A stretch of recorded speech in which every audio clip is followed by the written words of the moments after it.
Hi you guys, welcome back to Kirshner FarmStead. My name is Kirsty. If you are new here, if you haven't already, please like, subscribe, and share with your friends because it really helps out our channel. Alright, so today we are going to be talking about how we save on meat, okay? So inflation is crazy. I don't care what anybody is telling us through the media because I have actual proof, and I will pop it up right here, that chicken thighs have gone up, the exact same brand, cut, everything has gone up 50% since March, okay? So I have been asked a few times how we save on meat and how we get such good prices for the meat in our budget meals, and this is what we do, okay?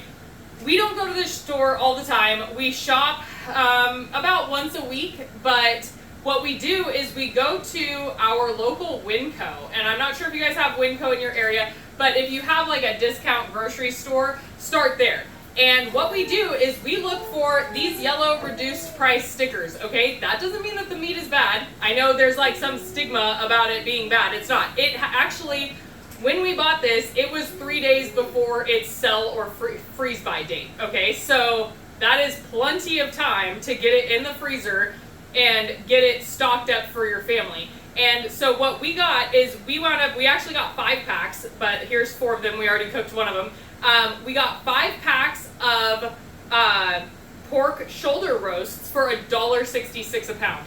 What they were marked at was $2.38 a pound. So that's a significant savings if you're if you're feeding a lot of people, or if you're not feeding a lot of people and you're just on a limited income. That's a lot of money. So what we do is we look for those yellow price tags. We look to see if it's a good price, because sometimes they'll just be marked down like 25 cents and it's not even worth anything, right? Especially on the beef, with how beef prices are right now.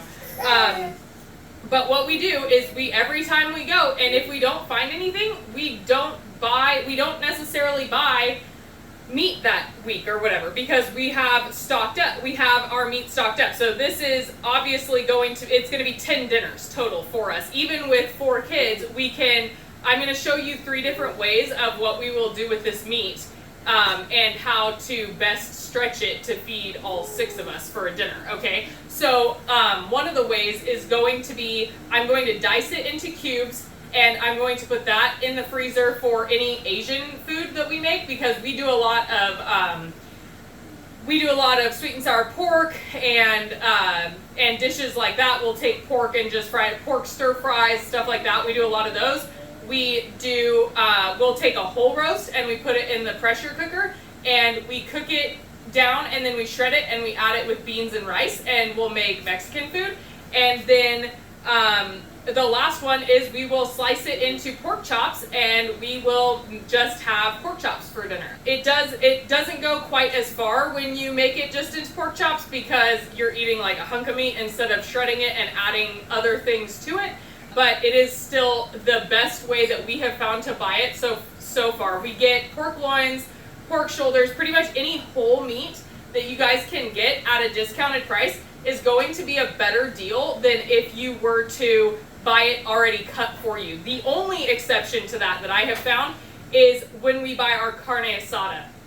We buy carne asada already sliced from Winco, and that's the best price that I've seen. I haven't found any like whole chunks of beef in any cut that is cheaper than us just buying carne asada. All right, so let's get started. The first one that we're going to do is we are going to be cutting these up into chunks.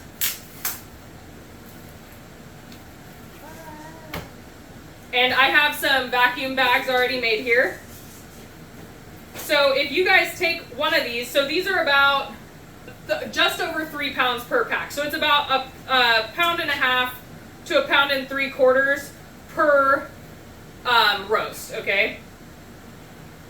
Which, if you take this and you fry it up and you add a head of cauliflower or a head of broccoli and a few carrots and a couple eggplants, all stuff from your garden hopefully, but if not, then stuff that you can find in the grocery store, and you put it in there, then you have a full stir fry that it feeds all 6 of us. Obviously one's a baby, but it feeds all 6 of us, plus it gives my husband a lunch for the next day. on a pound and a half of meat. Beef is so, I know everybody knows this, but beef is so crazy right now. Even the reduced price beef that we found was still over $4 a pound. Hamburger we get for a better deal when we keep an eye on it. We'll get hamburger for about $1.70 a pound when we look, but hamburger fluctuates, you guys. It'll be like $35 for a 10-pound tube of hamburger, and then a week or two later, it'll be $17 for the exact same tube of hamburger. So keep an eye on that and try to buy when it's the lowest that you can buy.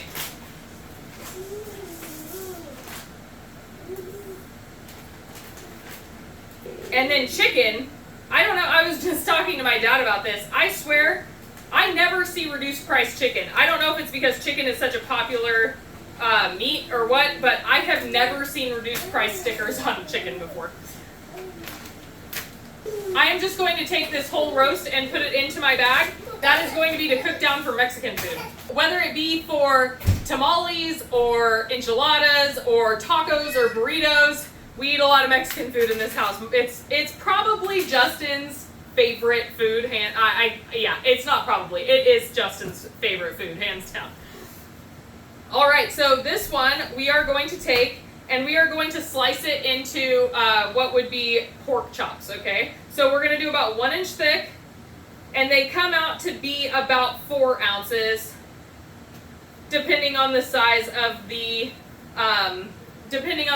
roast that you start with. Like, these are little ones, but we still package those up and I cook them and just give them to the babies.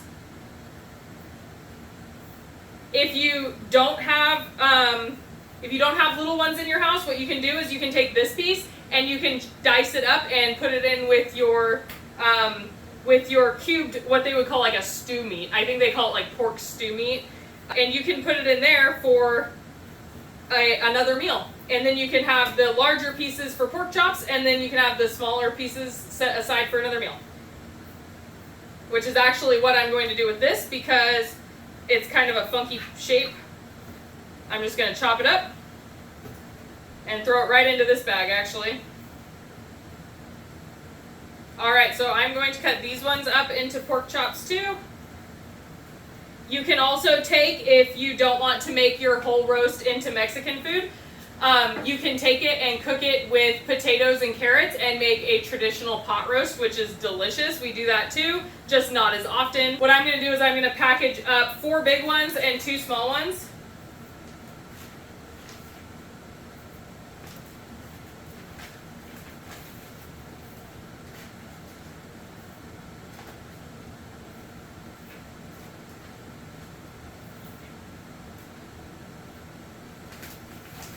Like that, and then I will take these and I will actually cut another one up into pork chops and I'll just divvy it out amongst all of the bag. Alright, so I am going to get these sealed with our vacuum sealer, and if you do not have a vacuum sealer, just use Ziploc bags.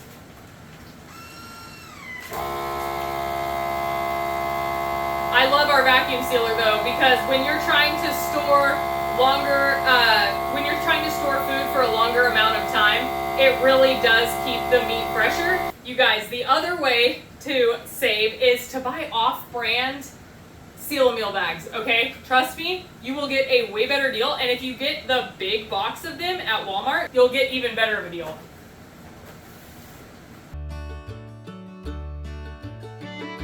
Alright, you guys, so there you have it. That is how we save so much money when it comes to buying meat, okay? So we wound up with, out of 4 packs of meat, we got 8 dinners for roughly $3 a night in meat.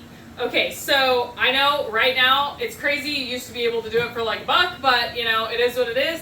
And we are going to keep shopping the best sales that we can find. And I hope that you do too. I hope that you guys learned something from this video, and I hope that we can beat this inflation one way or another. Alright, so if you guys did enjoy this video, please like, subscribe, and share with your friends, and we will have more content just like this coming out. Alright, as always, have a blessed day. Bye!